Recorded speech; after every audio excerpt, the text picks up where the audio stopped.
consulting, we got so much experience, we can consult with other groups. We've been able to do that for decades. That's what you might run into, but they don't need no consulting because they ain't gonna do nothing. So therefore, all we can tell them is to do what you want to do, just get your lips all puckered up and kiss the white man's behind. Because that's what they're gonna do. Fundraising, da-da-da-da-da. We just went over disruption and discord, creating doubts about the leadership and the leadership's goals, creating doubts about Islamic credentials. We put that one there. That ain't no Imam. He don't put down the Arabic right and stuff like that. Isolation. Those not willing to toe the line of Islam, Mass, AMC in those days, Impact, ICNA, CARE, Dar Islam publications in Saudi Arabia have been labeled, isolated, and cut off from the mainstream. Okay, but now, as we move toward a close, how have we done? How have we done as a movement, as an organization? Did we prepare correctly? Strategic management, situation analysis. Scan your environment. What do you come up with? We got stats to this, but this is what we came up with right here. Then after you came up with this stuff, then you put it together in a workable package. Then you make your strategy. After you scan the environment, after you studied the environment, you studied its history, its ways of thinking, its historical activities dealing with other people, how it visualizes itself. All of those things you put in your situation analysis. Then you formulate your strategy. Then you implement the strategy. Then you come back every now and then and evaluate the strategy. That's one of the periods we're going through now. We're evaluating our strategy. How did it work? Man, when we go over this stuff, it is a miracle that we're here. It's a miracle. Now, did we just happen to write this stuff down? No, this is probably the second or third collection. But it's the first, starting over a decade ago, the first clear presentation of what to expect. Okay, now when we write this, we're putting ourselves out on the line. We're making a community commitment. That means now everybody's gonna watch how these niggas gonna do. How y'all gonna do? Okay? So at first comes the feeling amongst the infiltrators and the government, the actual white government, and the people watching it. They're almost taking bets. All the imams can't be, they could be, but I don't feel that they're all police. They just know what songs they want to be sung. They know what to sing and the people like and sing that. They may not be concerned with what's right or wrong. They might be concerned with the microphone or with, now in the end they lose all of that. Look at the credibility of all the Negro imams right now. they might have, I heard there's a few little famous chit-chat brothers that go around talking, but they don't have no movement. They have these little sheikhs that have a little follower, but where's the movement? Now, how could we keep our vision, our hope alive, and keep moving forward, step by step, stage after stage, as though we're not even paying attention to these people? How do we stay focused all of these years? Now, that means during this period that we're still in and just passing through, 2000, that's 17 years ago. That was 17 years ago. But we don't consider it 17 years ago. We consider it by its phase, by its stages. Okay? So, until we reverse this thing and call it psychological guerrilla warfare publicly, that's what we said. Psychological guerrilla warfare has worked. We have, as of recently, made government agents expose themselves. That's what our flyers said. And show themselves to be who they are. We've done that. So we have done a great service to Islam, the history, to the Muslims. Like, we have done that already. Okay, we have done that. Okay, now the time of survival, just coming to D.C. means we've been here since '89. That means that's 30 years.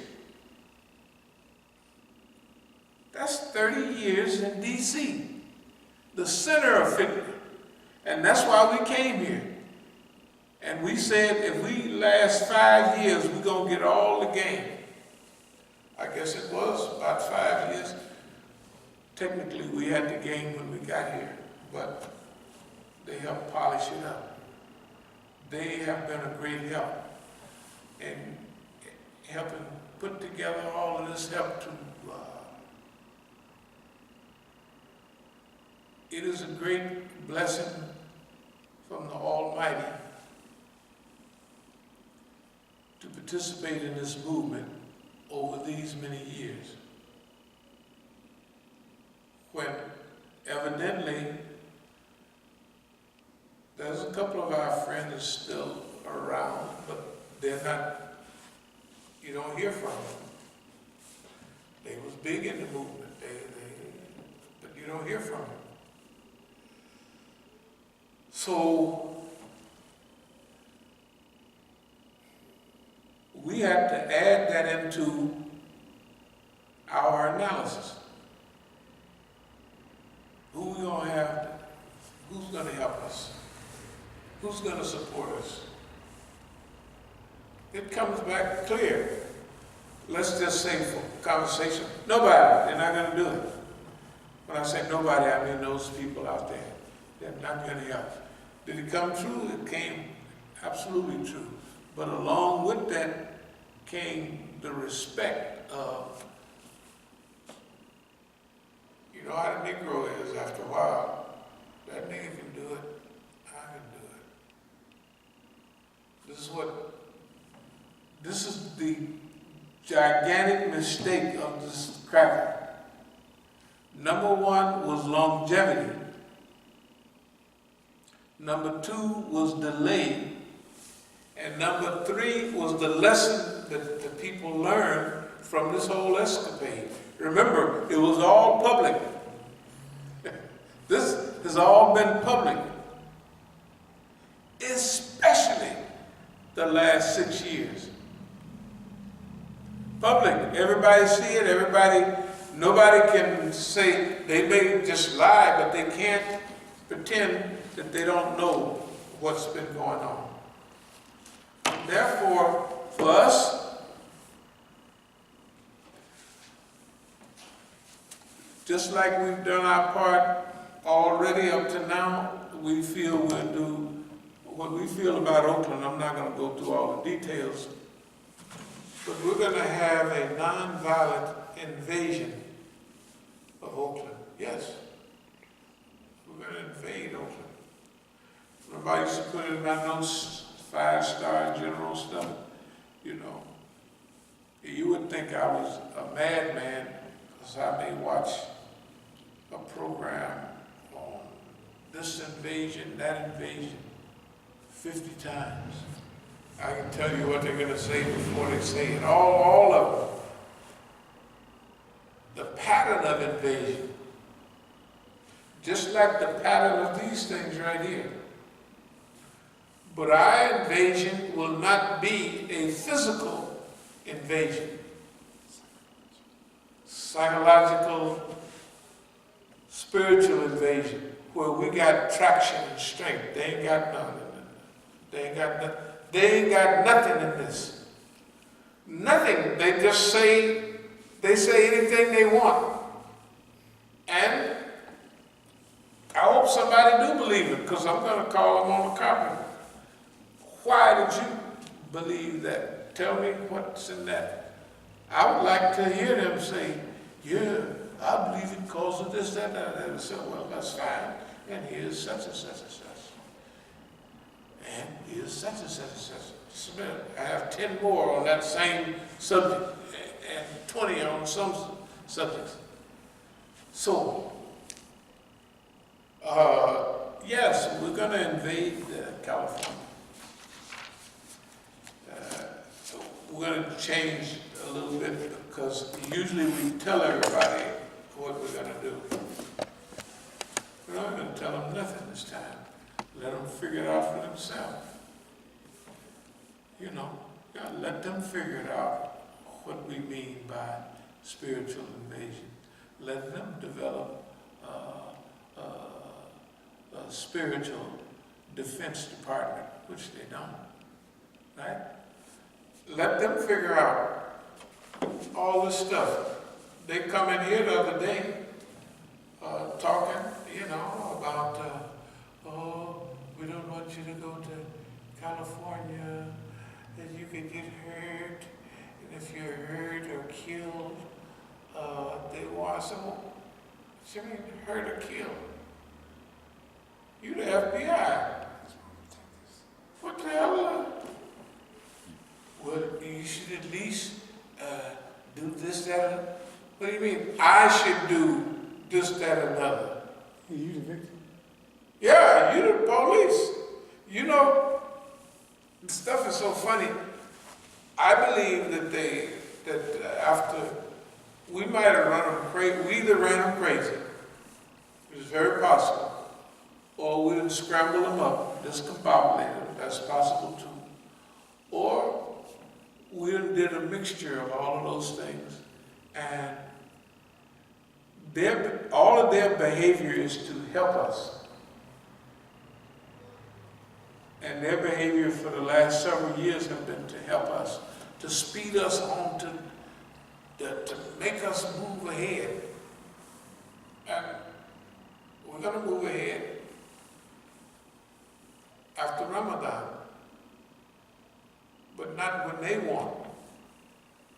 And who cares what they don't run anything. That is serious for them. You got to remember, here is the big United States. It's having trouble all over the world. It's got certain things with Venezuela. Well, they put a sanction on it. And everybody knows that if they're having trouble already and you put a sanction on it, that's going to make it worse. And then you go snatch a phony president. That's like going and getting Mukhtar and say you're the new president of Masjid al-Islam. It's the same thing. Did you see who they elected in the Ukraine? That's right. A comedian. A comedian. The guy played a president, right, on TV, right. And they elected him as a president. He was the most popular person in the whole country. Couldn't lose. I mean, they can't lose. All the other guys are liars. So at least if he steals from you, he'll be funny about it. Yeah, right? He'll be cracking jokes and carrying on. What I mean to say, dear believers, we understand the gravity of what we're dealing with. We know that you got to remember, we touch all the movements, the worldwide movements now. You got to remember. And our team is winning everywhere. Or let's look at the world. Iran is number 4 or 5 in missiles and in drones and all of that. That's not bad. That means in 5 years, it might be number 3. Because it had an 8-year war and didn't nobody help it, so it ain't gonna, and you can't tell them, I don't want you to have this. No, you don't have no right to. No, ain't nobody, we're not into that. Okay, so, the Persian Gulf. Now look at this whole side. They have Afghanistan, and Iran is now tight with Afghanistan. First of all, a lot of Afghanistan is Shias, the Northern Alliance and all of that. Mazar Sharif, those are all Shia places. But all the guys that used to hate Iran, the Taliban, whatever they was, they're now, you know how the enemy of my enemy is my friend, something like that. So them guys, they have shifting alliances. Pakistan is automatically friendly with Iran. Iraq is part of the strategic alliance. So Iran is surrounded by people who are buffer zones. Syria, coming off the invasion or the fitna in Libya. You remember Libya got $34 billion in gold. And the first thing they're going to take is the gold. They be taking gold for, hey man, we got the gold. And look at Libya. Just the other day, all of this fitna, it's just a shame. And everything in Libya is set up to mess up the whole Libyan society. Gaddafi, whatever he did, he gave it stability. When they finished with Libya, they went right to Syria, thinking, we're going to knock this one out, we're going to knock that one. That's what it looked like at first. That didn't last. Now, Syria is stable, but look at the wars. They done destroyed Iraq. You got to rebuild the whole country. Billions of dollars, trillions of dollars. Syria, you got to rebuild the whole country almost. Iraq used to be, they used to print books in Egypt and they would read them in Baghdad. The most progressive Arab country in the 70s was Iraq. Okay. Lebanon used to be the playhouse of the Middle East. All the kings would go there. Now they don't even go there at all. And look what they did. It was just last year, they hijacked the president of Lebanon. Can you imagine? Saudi Arabia hijacks the president of another country.